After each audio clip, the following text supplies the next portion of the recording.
Here's why you play Julian, the Scarlet Raven, in the jungle. Julian is an incredibly versatile hero who excels in sustained damage and mobility, making him a strong choice for the jungle role. His skills allow him to continuously change attacks while regenerating HP through his hybrid lifesteal, ensuring high survivability in fights. Julian can also apply crowd control and burst damage simultaneously, making him a threat in team fights. However, he requires good skill timing and combo execution to maximize his damage output. He also lacks a traditional ultimate, meaning he relies heavily on proper skill rotation.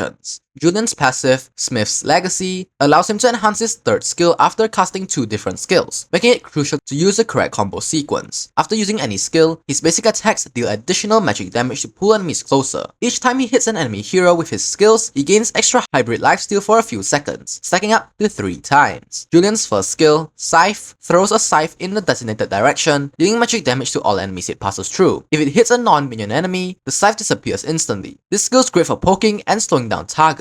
Julian's second skill, Sword, dashes forward while summoning a flying sword, dealing magic damage to all enemies along his path. This skill provides mobility, allowing Julian to engage, escape, or reposition effectively. Julian's third skill, Chain, casts a chain at a target location, dealing magic damage after a short delay and immobilizing enemies' hits. This is his main crowd control skill and is useful for locking down enemies before unleashing further damage. Julian's enhanced first skill, Enhanced Scythe, throws enhanced scythes that continue traveling at a lower speed after reaching the maximum distance or hitting an enemy. These scythes deal continuous magic damage to nearby enemies, making them great for sustained damage in fights. Julian's second skill, Enhanced Sword, dashes forward with multiple flying swords, becoming untargetable and invisible during the dash. This allows him to dodge enemy skills while dealing damage over time to enemies he passes through. Julian's enhanced third skill, Enhanced Chain, casts a chain that deals continuous magic damage and slows enemies. If enemies remain in the area when the skill ends, they take additional magic damage and are knocked airborne. This skill is crucial for controlling enemies in fights. Moving on to builds, I usually built Ice Retreat Magic Shoes, Genius Wand, Starlium Scythe, Concentrated Energy, Lightning Truncheon, and finally Divine Glaive. These are the emblems that go along with this build. As for battle spells, Retribution is essential for jungling and is a must pick for Julian. Julian thrives against heroes who are very weak in the early game as he can snowball his advantage quickly. He's strong against heroes like Sicilian and Elders who need time to scale. However, Julian struggles against highly mobile heroes that can evade his skills like Joy and Harif who can easily dodge his attacks and disrupt his combos. Julian pairs well with support heroes who can enhance his survivability and sustain in fights, such as Angela and Diggy. You should upgrade first skill level 1 and prioritize upgrading first skill, followed by third skill, and second skill should be upgraded as a backup, though any skill order works. Julian's a hero who requires precise skill execution to maximize his potential. Always keep track of your skill rotations to ensure you can use an enhanced skill effectively. His passive grants hybrid lifesteal, so trading in fights can be beneficial as long as you hit enemies consistently. Use first skill to slow enemies before following up with his third skill to immobilize them. His second skill allows for quick repositioning, so use it wisely to engage or escape. When enhanced, his skills become even more powerful, so plan your combos accordingly. Lastly, avoid wasting your enhanced skills on minions. Save them for enemy heroes to maximize your impact in fights.